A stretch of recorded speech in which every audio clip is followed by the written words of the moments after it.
Ladies and gentlemen, welcome back to another TLA Media video. So today, we will be replacing that, it is a full focus, you can see it better than I can, with the very sought after, and not really hard to get, but if you didn't know when they were pre-ordered, or in pre-order mode, you probably didn't get one, Torque Solutions V2 solid, well, not solid, this is technically poly, I think, but front motor mount. As far as I know, it's just that bolt that goes through the center like this. God, this thing does not want to autofocus. And these two bolt holes, there should be access holes in the subframe. So what I recommend you starting with is making sure the car is cool, because if you do end up touching that header because of the proximity, you're going to be in a world of pain. Second, you're going to want to take off the splash guard. Mine's partially off right now because most of the bolts are right there. I just need to slide that side out. I should be able to get to it. Don't think I'm going to need to raise the car for this one. At least I'm hoping not, because technically don't need to take the entire splash shield off.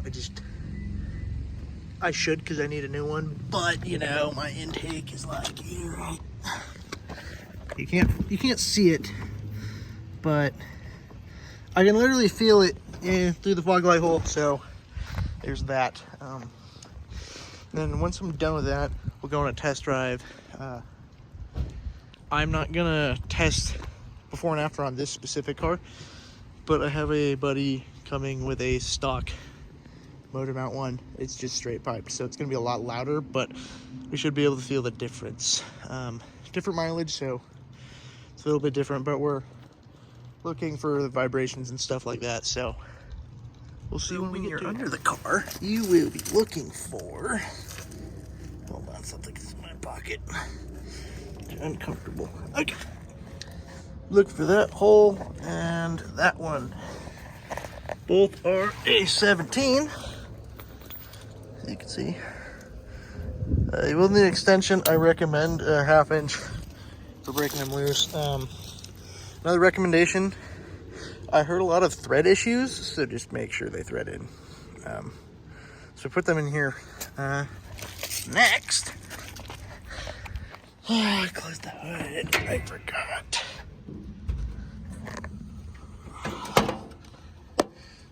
Hold on.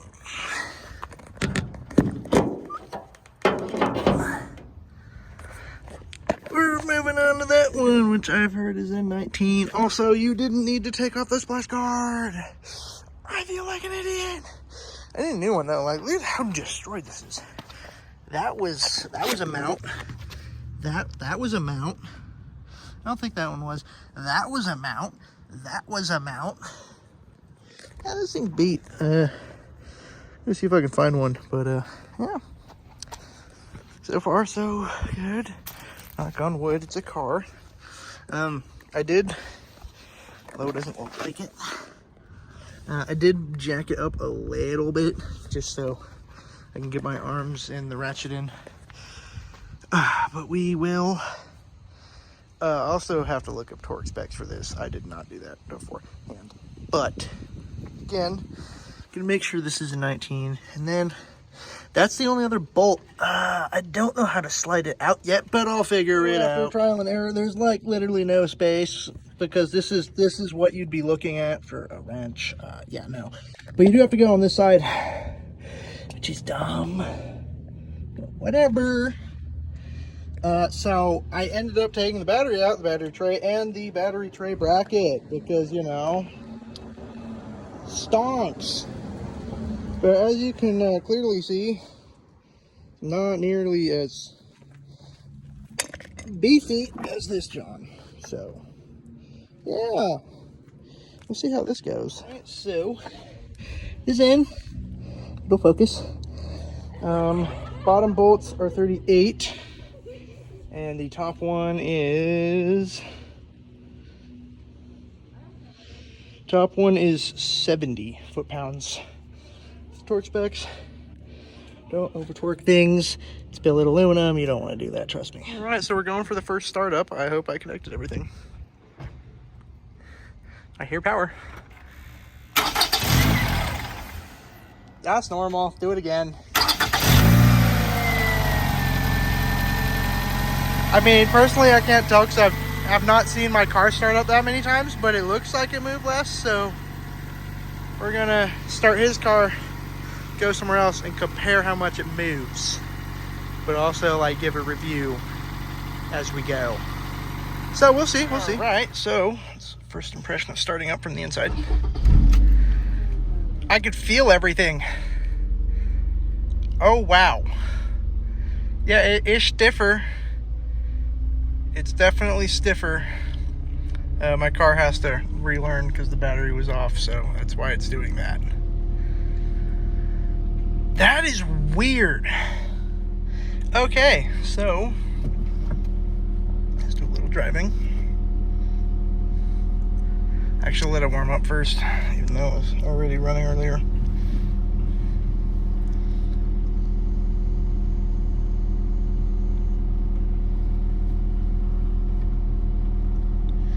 All right.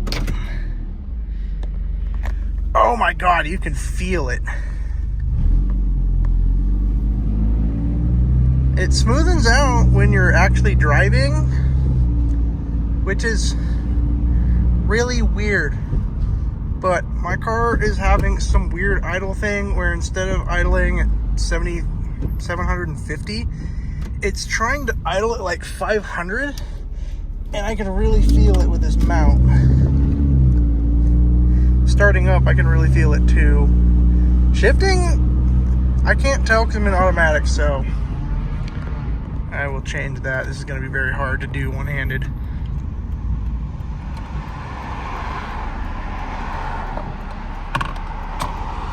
Feels like a fucking race car. Sorry for the language.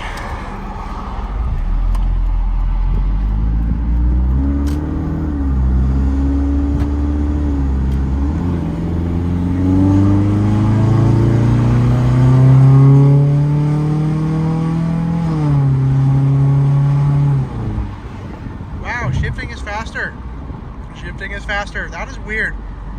I guess because there's not a latency from the motor torquing, but I'm not 100% sure. It does seem to want to idle exactly at, oh, it's under 5. That's not good. Hold on.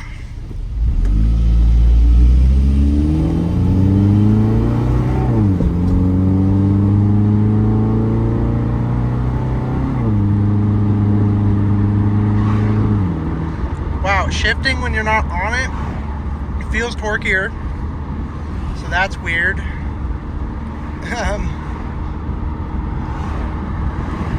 We're learning together. I need to get this thing tuned or something because the idle's really starting to make me mad.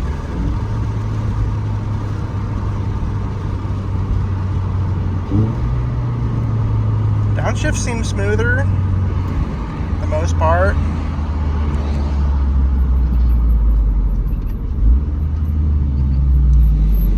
First gear doesn't like jolt you as much. Yeah, that's what I'm talking about. It's like dipping under 5.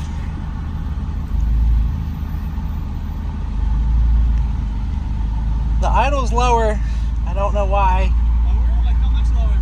Like 500. For whatever reason, my car's been at like 550. I mean, mine's been lower recently too, but like not low. It's at... Well, now it's trying at 500, so I don't know.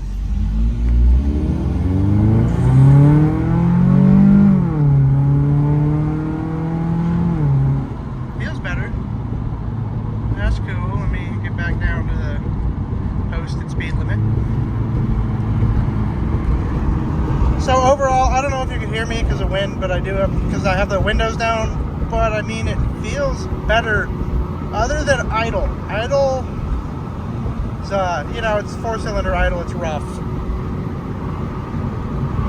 So we'll see you when I get to the lot, I guess. Blips.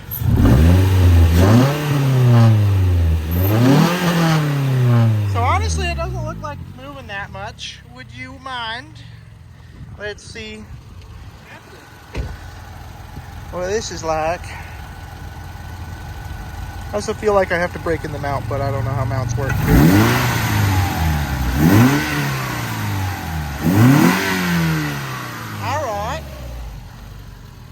movement. Or at least not that I can see. I don't know.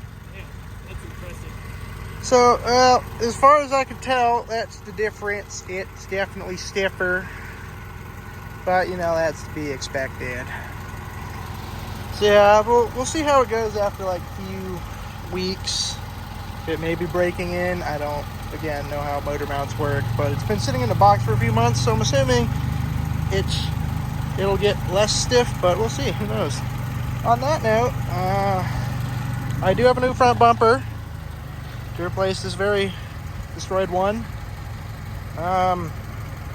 And as much as I hate to say it, EPA regulations have gotten to Colorado, so I sold the built head because this is my daily and I can't afford to not have a daily that passes emissions. So we're just gonna go for weight reduction, see if that can get me a little more speed. We'll see. I want to track the car, so power is not like the issue yet. But you know, Vandermeer closing, there's not really a point in going straight line faster. So I don't know what the future's gonna hold, but